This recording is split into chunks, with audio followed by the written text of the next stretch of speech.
Welcome, everyone. Today's program is called Retaining Character, Tying History into Interior Design. My name is Terry Fiore. I'm your chapter president. And today our speaker will be presenting for 45 minutes. We'll be holding questions until the end. At that time, until then, you'll be muted. And during that time, please feel free to enter your questions into the chat, and they'll be entered the last 15 minutes of the presentation. I have to try to figure out how to.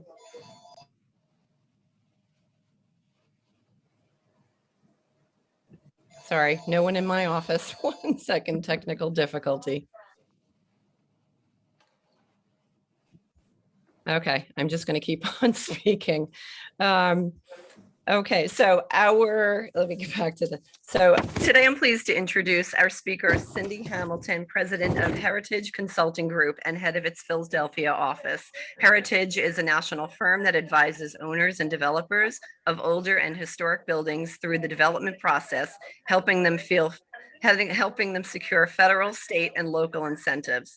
Since its founding in 1982, Heritage has completed over 1,700 major projects in 43 states, and it's currently active in major cities throughout the U.S. With over 30 years of experience in historic preservation and a background in architectural conservation, Cindy has listed dozens of buildings in the National Register, consulted on hundreds of historic rehabilitation projects, and developed specialties in historic building technologies and architectural finishes. You have to apologize. I have to apologize for the phone in the background. I'm going to mute myself and hand it over to Cindy Hamilton. Thank you, Terry, and thanks for having me, and thanks also to MJ and Christina for helping to set this up. I really appreciate the opportunity to be here and excited to share with you my presentation, which is going to cover, I guess, when and why interiors are regulated, and I'm going to show you a number of case studies that illustrate what I think are very creative approaches to historic interiors.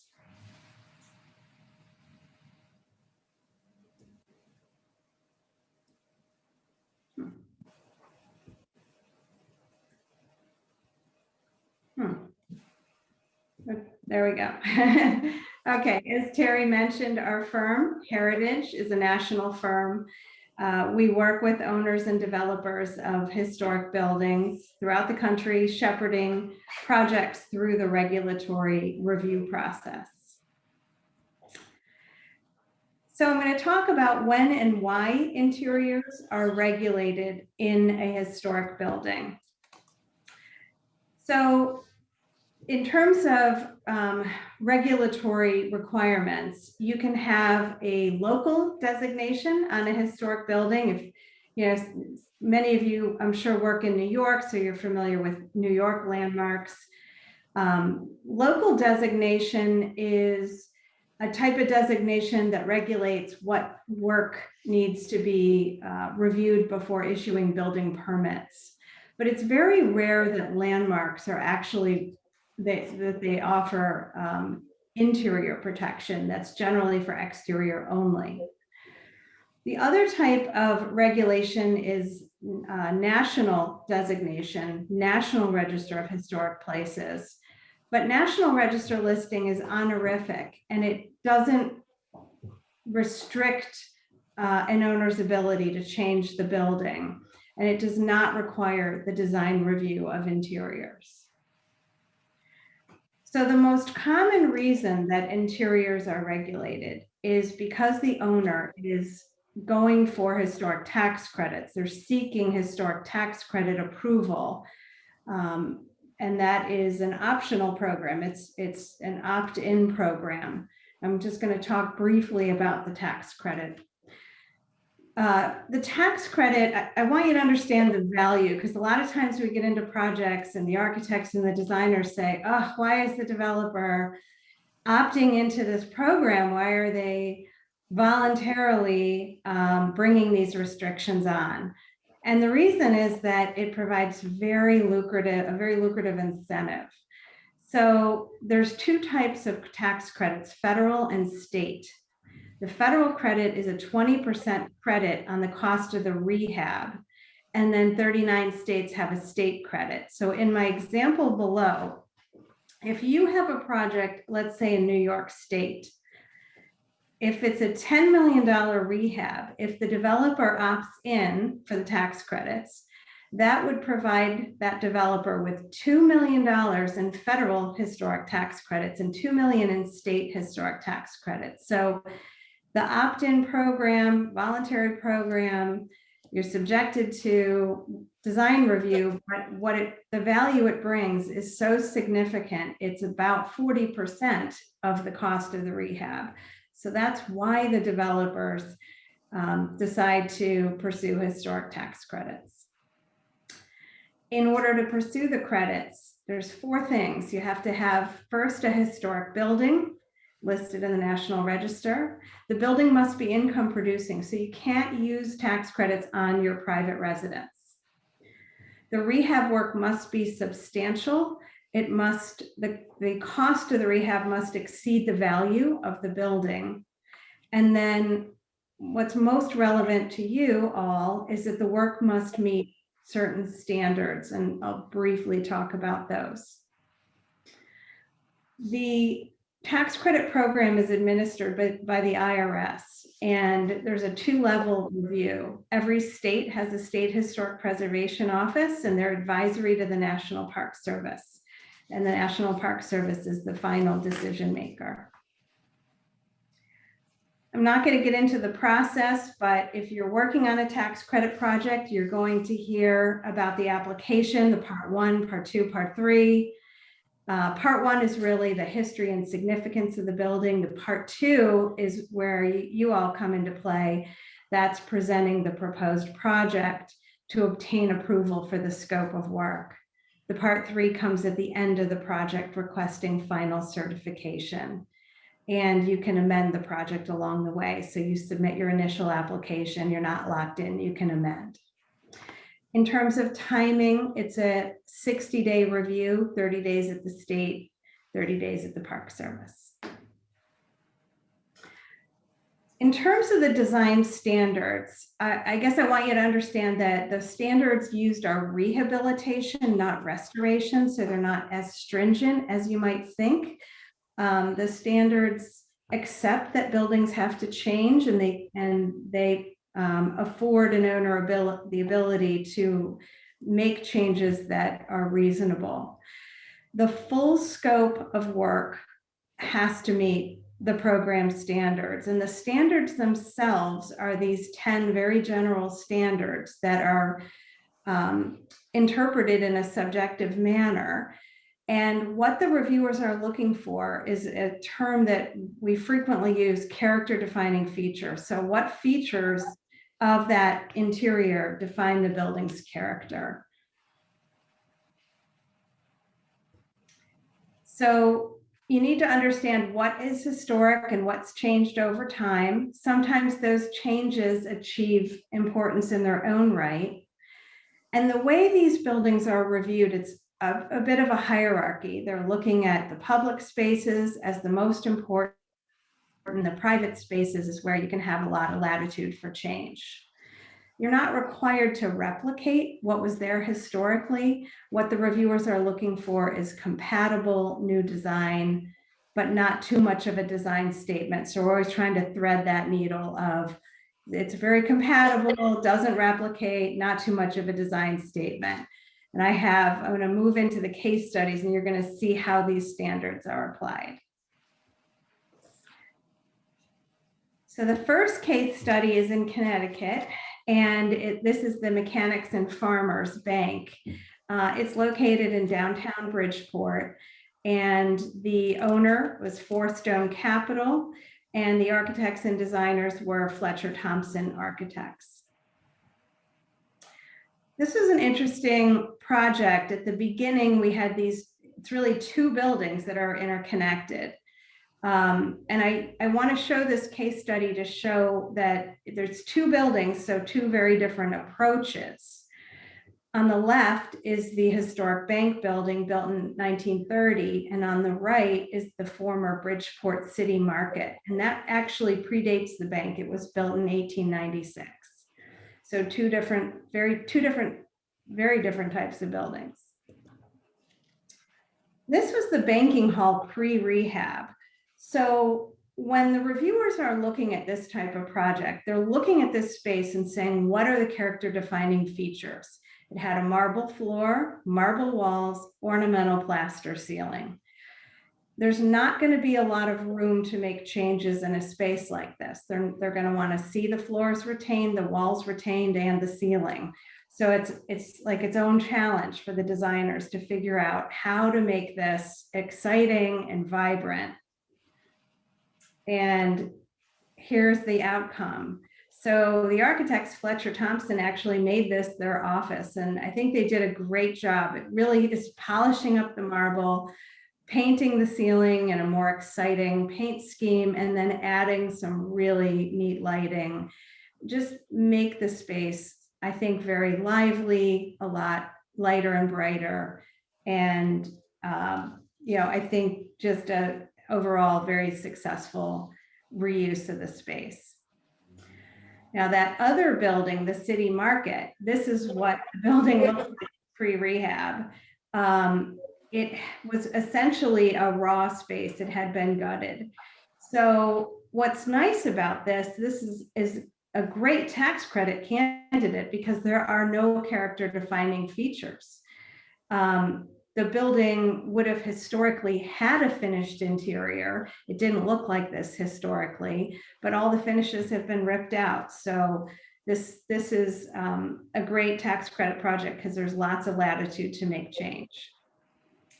So this portion of the building was converted into residential apartments. So the architects and designers just had to come up with a plan for modern compatible finishes, and that's what they did. So I like this case study because it shows how there's two different approaches. If you have a banking hall with all this original fabric, you're not going to be able to change much. But if you have a building that has already been gutted, there's a lot of latitude.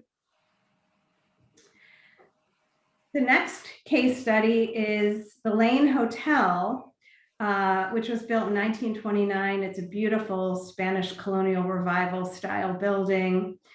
And this was a really interesting project. The client on this one was the Walton Family Foundation. So this is the Walmart family.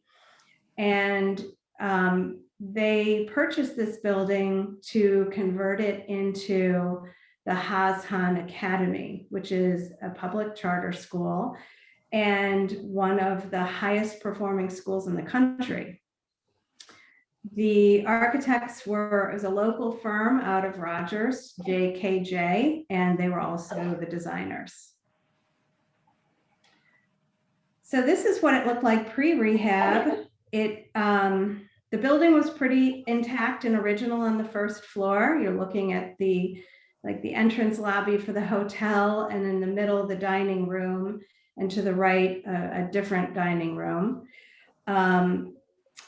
It was basically a series of public spaces, and there were lots of character defining features, the quarry tile floors, there were wood paneled walls and carved wood ceiling beams. And, it was all original, which meant we weren't going to have a lot of opportunity for change, but it was really tired. So it was a real challenge for the designers.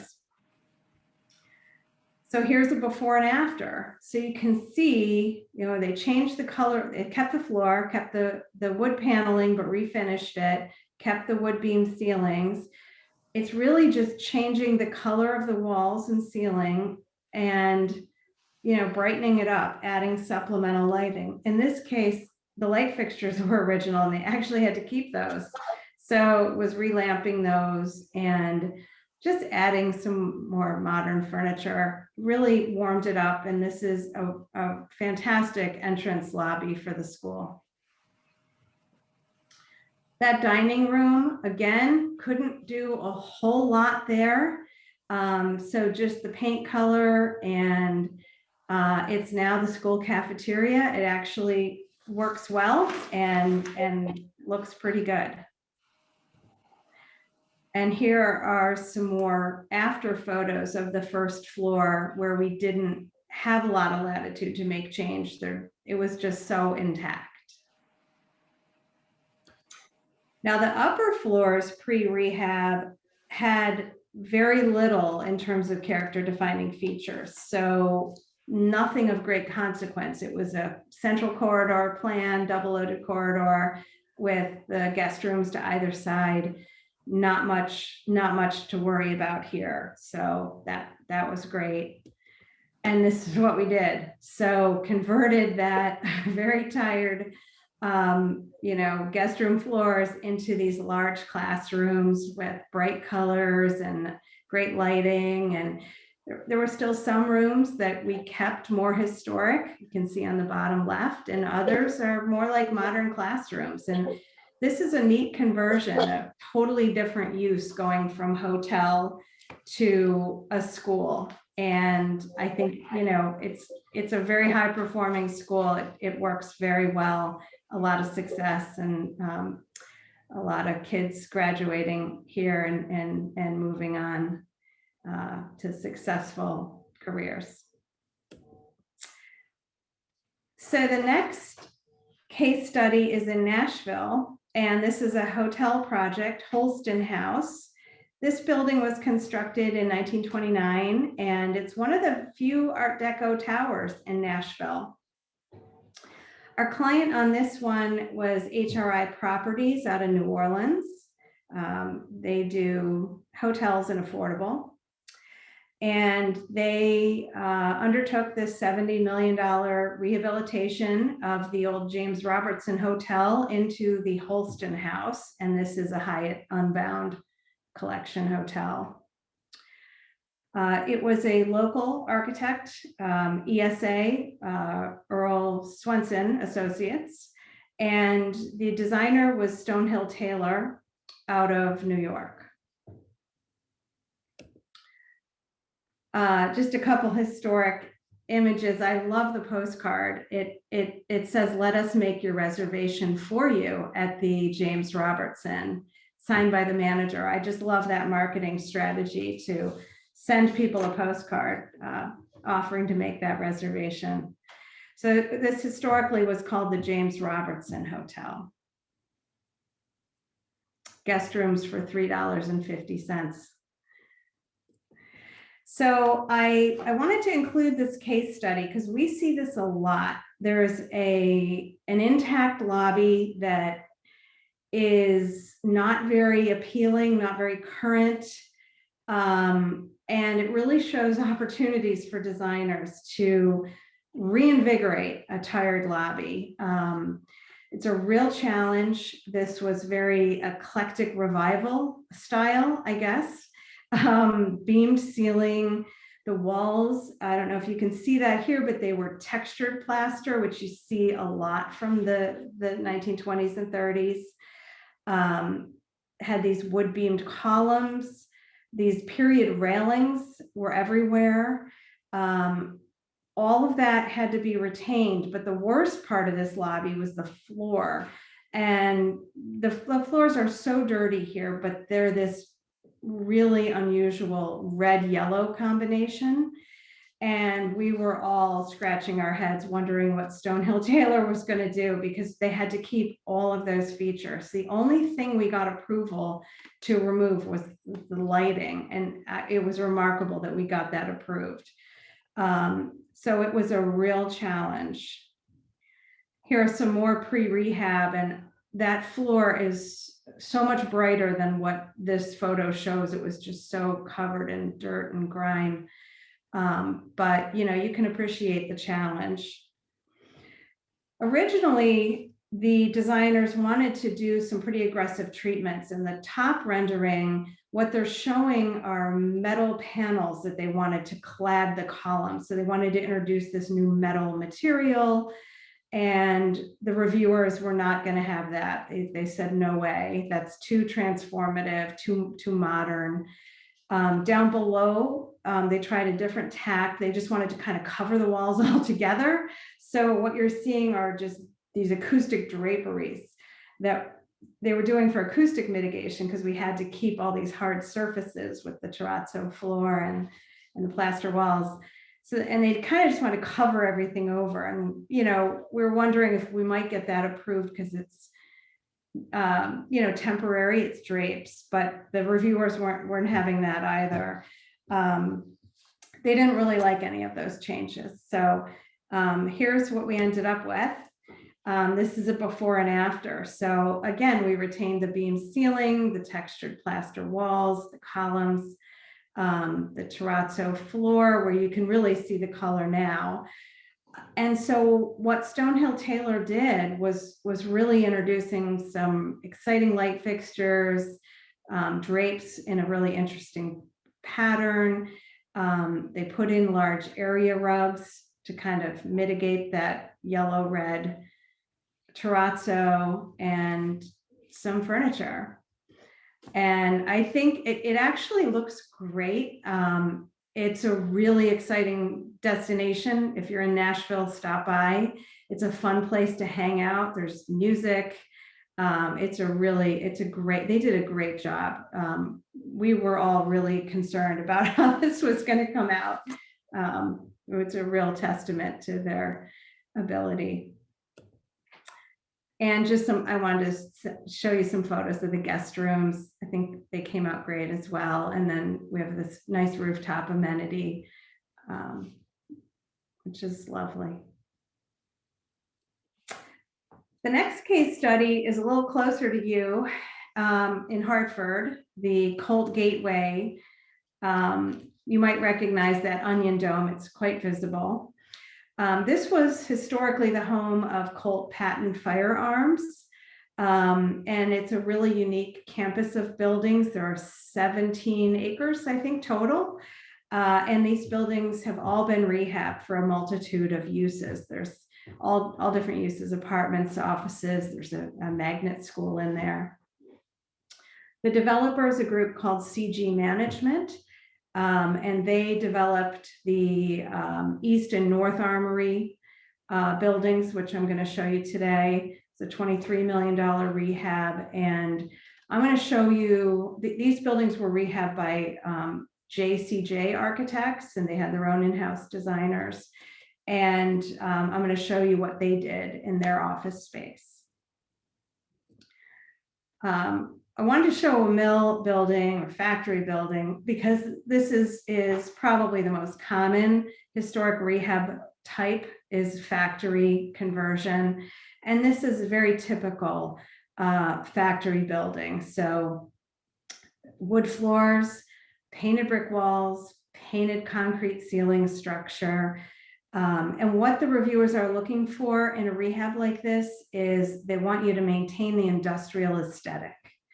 So they want the floors kept. And one thing people struggle with is if the walls were historically painted, the reviewers require that they remain painted, which is, a lot of people like to remove the paint. And sometimes we can do that if we can prove the walls were painted later, but generally we have to keep the paint on the walls. I think they did something really creative in this project, and we've actually used their solution on other projects. They whitewashed the brick walls, and we were able to get that approved, and we think it looks great. And we've submitted several other projects after this with the same solution. So this is the offices of JCJ Architects, and we kept the wood floors where we could, put new wood in, some areas of carpet, and the ceilings, you can sort of see on that right photo, they're actually the barrel arch, the brick arch vault ceilings, and kept those, repainted them. We kept the steel columns exposed, those are repainted. And I think, as you can see, they maintained the industrial aesthetic, and that's really what the reviewers were going for. So the next case study is in Saratoga Springs. This is the ADELPHI Hotel, and it was built in 1877. It's really the peak of Saratoga Springs as the horse racing capital, and there were these grand hotels all over Saratoga Springs, and there's only one or two that remain today, really the ADELPHI, and then next door, the hotel called the Rip Van Dam, if you're familiar with Saratoga Springs. This building is iconic in Saratoga Springs. It has what's called a Saratoga porch, which is that porch that spans the entire second floor. So I'm sure as designers, you can start to think about making that second floor porch an exciting space and amenity space. And the architects did. So the owner of this one is a group called Richbell Capital, and the architects and designers were Glenn & Company Architecture out of New York City. This was a very lengthy project, 5 years. It was a labor of love for the owner. The owner had a neat personal story. He walked into the lobby when he was 12 years old, and he told his dad, "I'm going to own this building someday," and he did. And he put everything into this rehab, and it was really just a great project for him. And I was so happy to be along for the ride. He did a great job of, I think, updating what was a really tired hotel and transforming it into a hotel with the most modern of amenities and luxury while maintaining the historic character. This is a little bit of a blank slate project in that everything on the first floor, it was your typical hotel, a sequence of big public spaces, a lobby, dining rooms, a ballroom, and none of these features were historic. So when we go into a building like this and our client wants to make a lot of changes, we're doing everything we can to try to prove that what's there is not important, not character defining, not historic. We do that through research, through building investigations. We'll do some selective demolition ourselves just to make sure that we're not dealing with original finishes. And so thankfully, we were able to argue that while the sequence of spaces was original, so the lobby, the ballroom, the dining room, they were original spaces, the finishes and features were not. So that was great because it meant that they had to keep the sequence of spaces, but they could make a lot of changes. The stair was really nice stair. It was in terrible structural shape. They had to do a tremendous amount of structural intervention. But it had, it had the original balustrade, and it was a neat feature. By and large, the upper floors had been updated. There was a central corridor that we had to maintain, but after we, getting into the guest rooms, lots of latitude for change. So you're not required to replicate the historic appearance, but the reviewers knew there were lots of historic photos of this building, and they asked us to provide some, and we did. And they wanted to see a new lobby design that evoked the character. So we went with like the beamed ceiling look, but the designers didn't want the dark beams. So we introduced a lighter white colored beam, which I think the reviewers were fine with, and I think was a smart idea, contrasting with that metallic paint. The columns we kept dark. I think it did sort of add a richness to the space. And then we put in new tile flooring, and I think it came out really nice. I wanted to show you this. On the left is what the designers originally proposed for the bar. They wanted to take the bar in a more modern direction with more contemporary finishes, I guess I'd say, especially those ovals in the ceiling, those oval insets.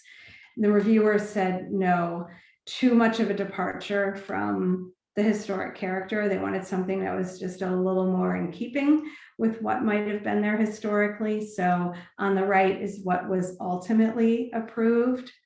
The reviewers really don't want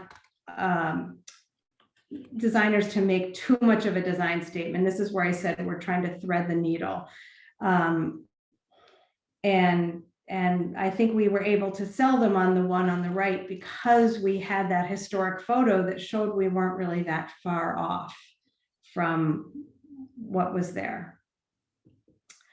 Some after photos. I think that the designers did a great job of capturing the hotel's former glory while modernizing the building to create this very upscale appearance. On the top left is that Saratoga porch, and it's a wonderful place to be, accessed directly through those openings on the right. Some of the windows we converted to doors so that you can just walk right out onto the porch. The bottom left is the main lobby, and you can see the stair, and then the ballroom is the bottom right space. And there's our stair, which cost a whole lot of money to salvage. It was actually falling in on itself. So a lot of structural intervention, but well worth it. And some of the guest room spaces. So the next case study is here in Philadelphia, where I am. And this is the historic Stephen Girard building. And this project is very recent. It actually opened during COVID. And this is now a 236 room canopy, a boutique Hilton hotel. And it was an $80 million project. The owner is a group out of DC, National Real Estate Development. And the architects and designers were local. It's a group called BLTA. Those of you closer to Philly probably know of them. So this building is right across from the PSFS building, and it's right in the heart of what was the historic shopping district. I guess it's also a current shopping district, but historically, it's this neighborhood, now known as East Market. It was the birthplace of the American department store. So as I mentioned, just opened during COVID. And I like this case study because it really shows an opportunity to give character to spaces that are totally lacking in character.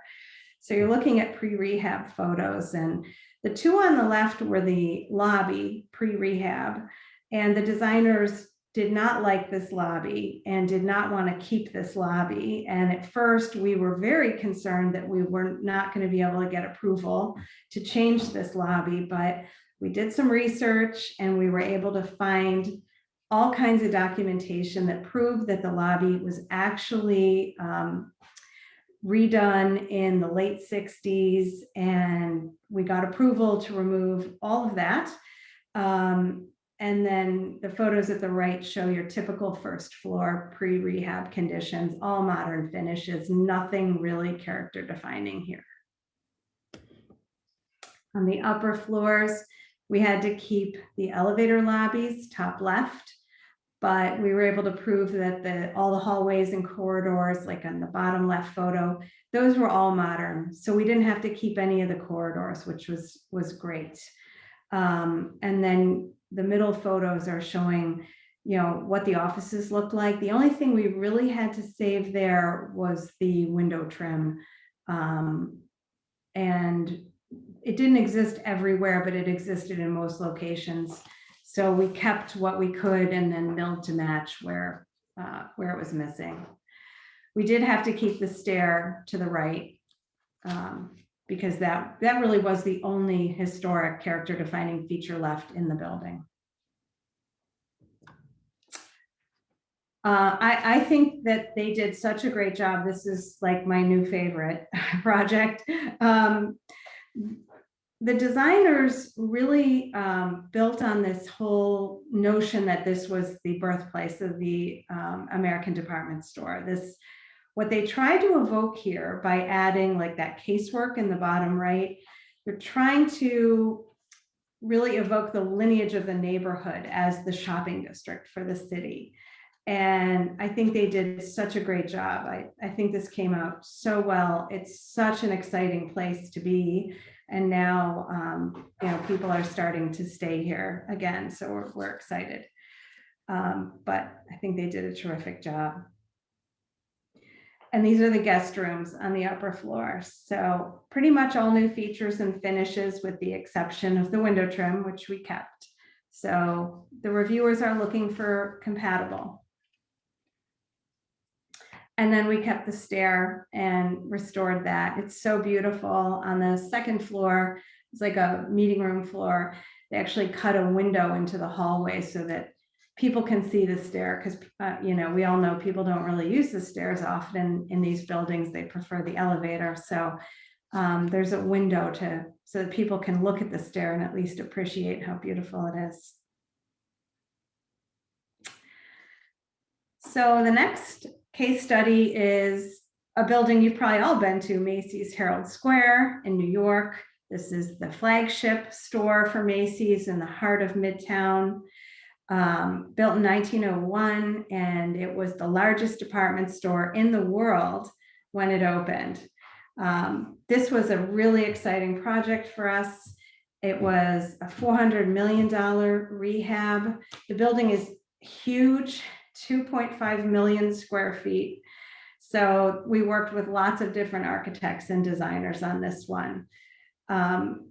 Couple of historic photos. It was such a privilege for me. So I got to work for a day in the Macy's archive, which is in this building. And it's so cool. All kinds of historic photos and all these artifacts from the parades of years past. And it was a really special day for me to be able to be in there. But the purpose of my being there was to collect photos, because we were trying to evaluate if there were in fact any historic character defining features. It was kind of unclear.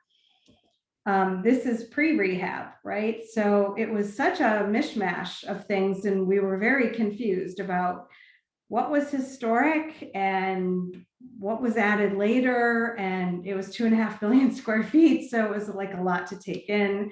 But the archive photos were very helpful, because they really showed that about the only thing left from the original period was these wooden escalators. And you've probably ridden these.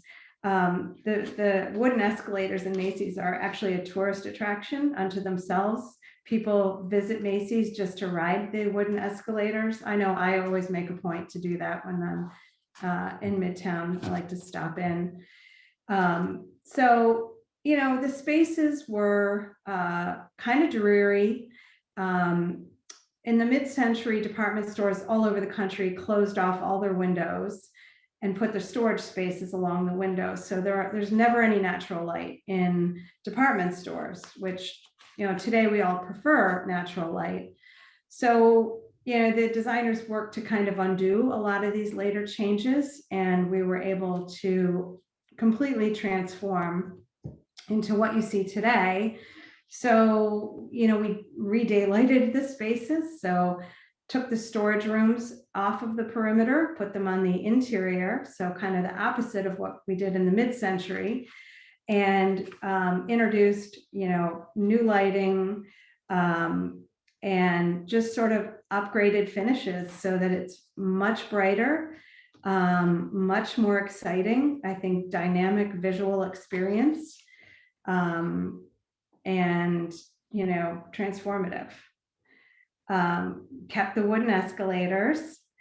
And, you know, it was a neat project. So, you know, I think you're all familiar with the building. You know, next time you go in, just appreciate that transformation.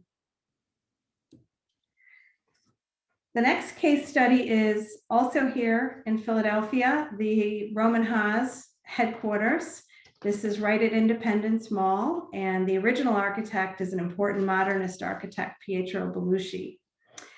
This was built in 1965, and ROHM HAAS was a specialty materials company, and they developed plexiglass. So I love the photo on the right. It shows the detail of that main elevation, and those are sunshades, those corrugated sunshades built of plexiglass. So they used their signature product on this building and in this building.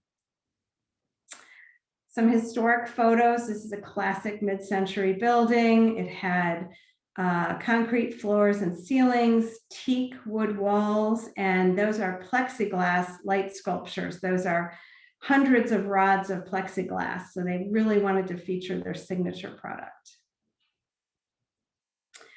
And the upper floors, this is just a great mid-century collection of office spaces designed on the 5-foot grid and designed to be flexible, carpet and tile floors. The walls were all Mills and Hauserman partitions, and they snapped into the ceiling, and the lighting was all integral in the ceiling. This is classic mid-century office finishes.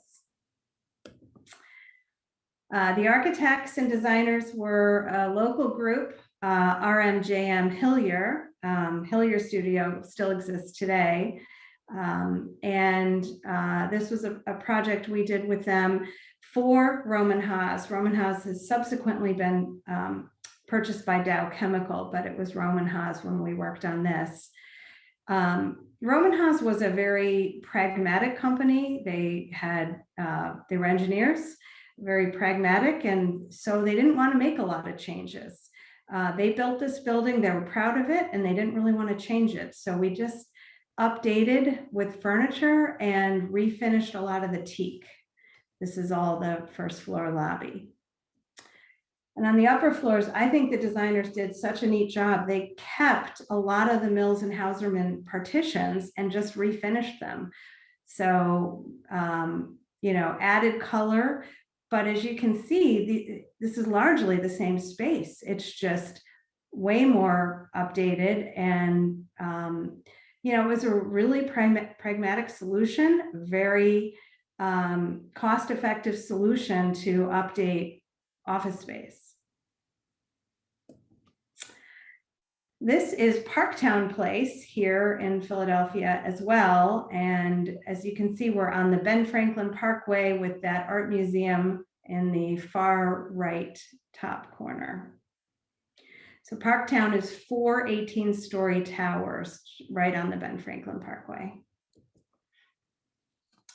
The owner of this one is a REIT out of Denver named Aimco. And this was a $300 million rehab. There are 943 apartments that had to be redone, and they were fully renovated with spectacular views of the city. The architects and designers were out of Denver. It's Triba Architects.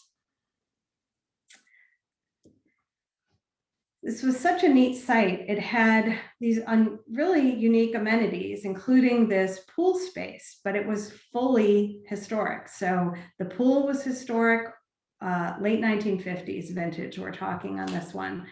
Bottom left, you can see there were cabanas alongside the pool and these concrete block walls. And we knew we had to keep everything here that was going to be required. So this was a little bit of a challenge, but I think Triba did a great job just, adding that red splash everywhere on the cabanas, the umbrellas. In the bottom right is the historic snack shack. They kept it. It's still a snack shack and kind of a neat place to be. I think they did a good job with this. And then centered in this complex is what was historically known as the town center. This was such a unique amenity. If you lived here, there was a grocery store in this building, so you didn't have to leave your site to get groceries. You could get your dry cleaning here, your haircut. This little building offered everything. But it was really tired looking. And on the left, it had this facade that nobody liked. And fortunately, we were able to prove that it was added later. And so on the right photo, you can see we put on this new glass facade, and it's just so much nicer looking. And it's kind of the place where everybody hangs out who lives here. And this is the interior pre-rehab. On the right is the grocery store, and on the left is the corridor where you get your dry cleaning and your haircut. There was a black terrazzo floor. We actually found permits to prove that it was changed, and it was actually a lighter color historically. We were really happy about that because nobody liked the black because this is all subterranean. So it just sort of contributed to the dreariness of this really unique amenity. There was so much potential here, it just wasn't realized. It's very gloomy. So you can see the before and after, before on the left, after on the right. Triba added those nice bright red lights, and then most importantly, carved an atrium into the building. And the atrium allows all this natural light, and it just really makes it an engaging space. And some more after photos, and it was a big transformation. This is Bell Labs, closer to you all in HOLMDEL. This was where, this was the headquarters for Bell Labs. So it was started in '59, expanded in the '60s, and all the way up into the '80s. It's an enormous building, 2 million square feet. Somerset Development is the developer, and they are just finishing a transformation into what they've dubbed a metroburb. It's a $200 million project converting this empty research and development laboratory into mixed-use office, tech startup, medical offices, and even the town library has moved in. Eero Saarinen was the original architect. The architect for the rehab is Alex Gorlin Architects out of New York, and the designer is NPZ Style and Decor. And I'm excited to show you this one. These are historic photos. This building was all about the atrium. It actually has an enormous atrium that is in a cruciform plan, and this is the main entrance lobby, and it's what's called a conversation pit. That was a signature Saarinen feature.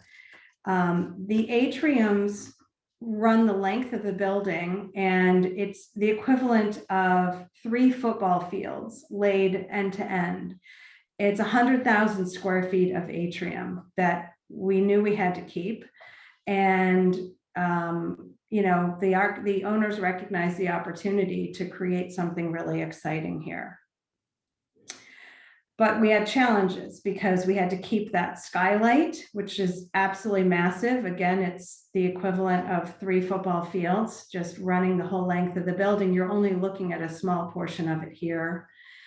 You can see the white walls, the office walls. The whole key to getting this rehab done was to get the approval to change that white drywall to glazing. And thankfully, we were able to get that approved. It makes all the difference. Otherwise, you wouldn't really be able to reuse that office space because you wouldn't have had any natural light into it. The floor was in terrible condition, so that provided an opportunity for us. And this is what the architects came up with in terms of vision. So, making this a destination.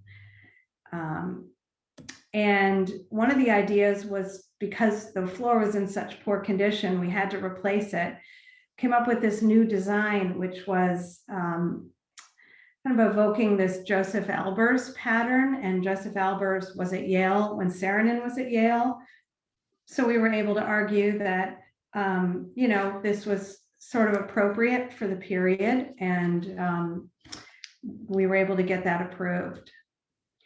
So this is what it looks like today. You can see we were able to remove a lot of that drywall and introduce glazed walls. And then the atrium is a destination. That's where people go just to get a cup of coffee. The kids go there to study. People work from home in this atrium. I've worked in the atrium. It's pretty nice space. And some more after photos. If you haven't been, you should go. It's also really popular, and for the film industry, there was you have this album cover, and then there was a Cadillac commercial filmed there. It was pretty recognizable, and then Ben Stiller just filmed something there. I just have a couple more case studies. This is in Dallas, mid-century building. The owner is HRI Properties out of New Orleans. And the architects and designers on this one are Merriman Anderson Architects out of Dallas. I included this because so often our challenge is we have these large floor plate buildings and it's hard to reuse those inner spaces. So there wasn't historically an atrium in this one, but we put one in. So I want to show you what that looks like. But this building was rehabbed for apartments. And this is what it looked like pre-rehab, no character defining features, all very modern finishes.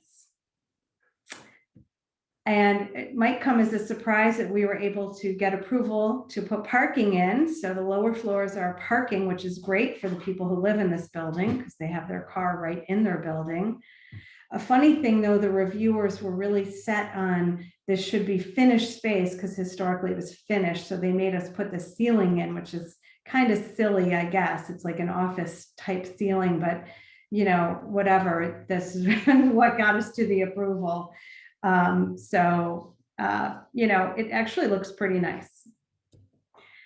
And this is what the architects rendered for the atrium. So cutting a big hole through the building to allow natural light in. So you have apartments that face the street, but for that inner core, you know, they had no natural light. So we cut the atrium in. So some apartments overlook the atrium. That's their only light is off of the atrium. And this is what it looks like today. So lots of light, it's bright, energized space, and these units all rented up. Leasing was not an issue in this building. And, you know, people really do appreciate that and don't seem to mind that they don't have exterior views. They seem to be totally fine with this view. And I think it was a great solution for a building with a large floor plate. And that's what it looks like today with a great rooftop pool. My last case study is in Fort Worth. It's a hotel called the Sinclair. It was built in 1929 and it's an Art Deco landmark. This building is really captures the ability to introduce innovative technologies in a historic building. The building has been rehabbed for a 164-room Marriott Autograph Collection hotel. And interestingly, the architects and designers were in-house. So the developer had their own in-house designers, which we don't see that often on a building of this scale. This is the lobby, pre-rehab, not a lot of opportunity for change. Everything was original, the marble floors, walls, and the ornamental plaster ceiling.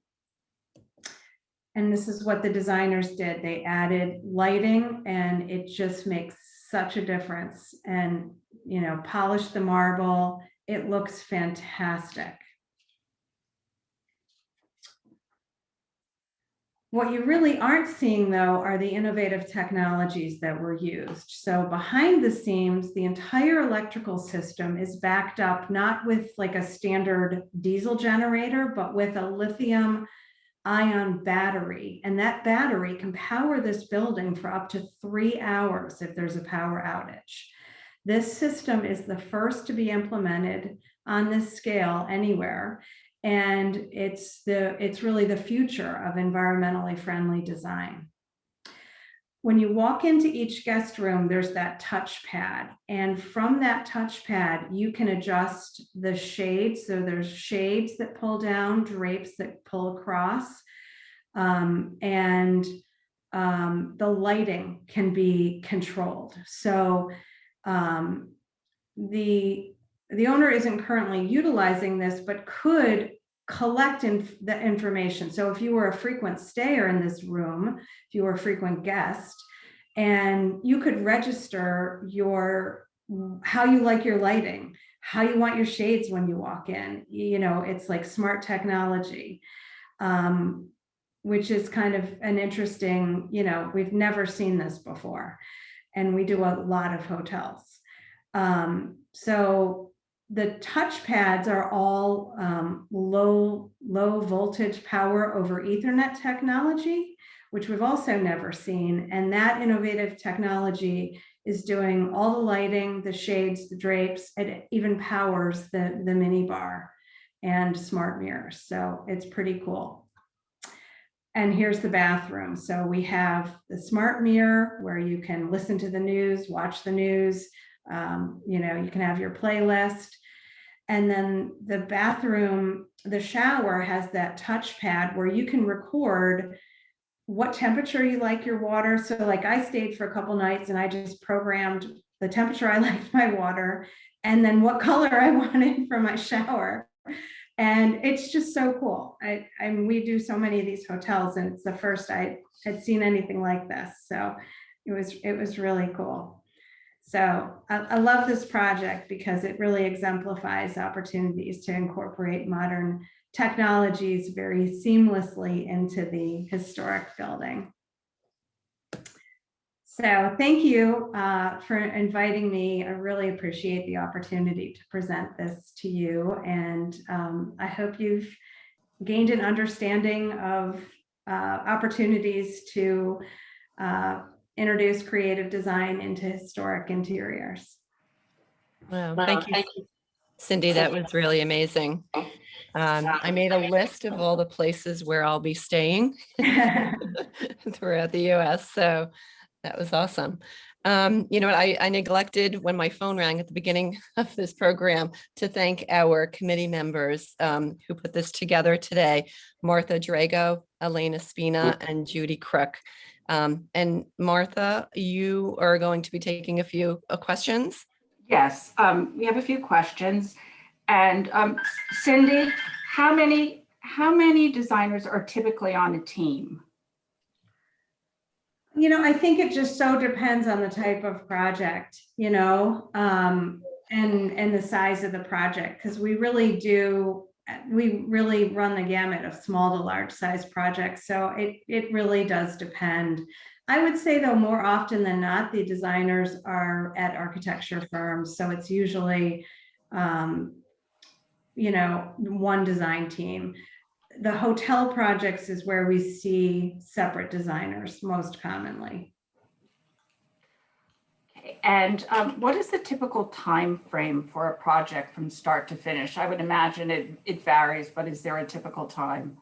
I would say very rarely less than 24 months, somewhere between 24 and 60 months. I would say on average, probably about 3 years, start to finish. And I think you mentioned this, but just a confirmation, what is the approval time? Is it 60 days, 30 for state and 30 for? Yeah, it's 60. And I mean, that's pretty quick, you know, for a review process. It can get extended, you know, they can always issue RFIs and, you know, there can be design changes and things, but generally it's 60 days, which is a pretty quick review. And what was the most challenging project of all the ones, maybe of all the ones featured or another one that wasn't featured? I think without a doubt it was Bell Labs. There was so much change that needed to happen and it was like make or break. If we didn't get approval, I mean, none of the offices had sufficient natural light. And, you know, it's a 2 million square foot building of unusable office area. And we couldn't subdivide the atrium. So if we had to negotiate really hard to get those approvals, and we had many meetings in Washington, D.C. with the National Park Service to really push to get those approvals. It was as simple as a building as it appears. It's incredibly complex, and it was really challenging. There's a lot of unusable floor space, and just to make the economics work, the tax credit was absolutely necessary. It was a $200 million project. It wouldn't have happened without the historic tax credits. And one last question, are there lots of opportunities for tax credits, you know, for the designers today? Are there lots of things available? Yeah, And most of these projects wouldn't happen without tax credits. And it's always hard for the architects and designers to accept because nobody likes restrictions. But it's these projects, they just don't pencil out without the incentive. And so it's really an opt-in program, but it's such lucrative financing. I mean, you know, 20% of 200 million is just millions of dollars that you can't walk away from. So it's critical financing for these projects. and there are lots of them available these days, or? It's an unlimited credit. So as long as you have a historic building and you follow the rules, you get the credit. And that's why the owners are interested in pursuing the credits, which we try to explain that to the designers and the architects up front because they tend to get frustrated by the restriction naturally. But I think the most successful designers are the ones that just accept it, understand the value, and then turn it into an opportunity. And some of the case studies show that the most successful projects are where the designers build on the historic bones of the building and celebrate the historic character. Thank you very much. Thank you. Okay. Thank you, Cindy, so much. This was an amazing program. I just want to remind everyone that this is being recorded and it will be uploaded to our YouTube channel by the end of the week. Right, Christina? That's right. And let me see, I also wanted to thank our gold sponsors, Design NJ Magazine and Sherwin-Williams, as well as our silver sponsor, Benjamin Moore Paints. And just keep these dates in mind as well, please. For this month, we also have a CEU at 4 o'clock on May 19th with Benjamin Moore. And we also have our virtual book club on May 25th with Barbara Hewlett. She's the author of Healing Environments, What's the Proof? So check out our Instagram. We have all those events and our stories, and follow us and find out about everything exciting that's happened in our chapter. So thank you everyone for attending, and I hope to see you at the next two events. Have a great day. Thank you, ladies. Thank you. Thank you. Thank you. Have a good day. Bye. Thank you, Cindy. Bye-bye. Thank you.